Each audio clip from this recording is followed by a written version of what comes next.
Continuing coverage tonight as the effort to force a recall election of the governor enters its final week. Volunteers on both sides of the process are ramping up work to try to get their messages out. Political reporter Jessica Arp was with them today. She joins us now with more. Jess. Well, while a deadline for signatures and a likely lengthy process to examine them is only a week away, no one on either side of the recall is slowing down.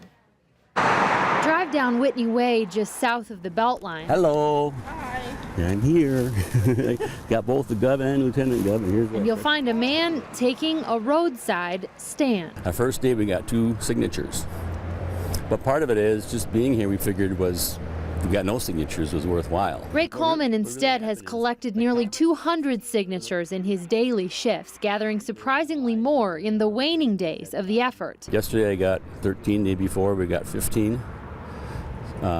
So we got like 12 a day on an average the last 4 days. His signatures will then go to a processing office like this one, where volunteers comb them for errors or omissions and enter them in databases. The Government Accounting Board has certain tasks they have to perform to see that these are legitimately signed petitions, and it's our role to make that job easy for them in some sense. And that helps their life, it helps us, because we want legitimate signatures, because we want a recall election. Do you approve or disapprove of the job Scott Walker is doing as governor? But efforts are now also ramping up in Republican offices. Governor Scott Walker is turning a $3.6 billion budget deficit into a surplus without raising taxes or cutting essential services. This one in Fitchburg is one of 10 statewide where volunteers will not only prepare to review signatures, but prime voters for an election. For us, we're not going to just sit by and allow them to take over state governments. So for us, we want to ramp up our volunteers and everybody that's been involved to help the governor last fall,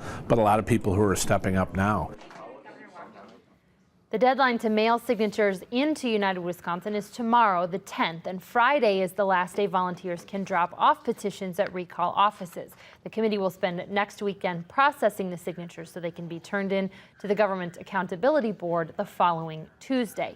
Then we'll start the GAB's work verifying those signatures. They will announce their new plan for how to do that at a board meeting on Thursday. Meanwhile, the Republican Party says they've hired thousands of volunteers across the state themselves to help verify the signatures on behalf of the campaign.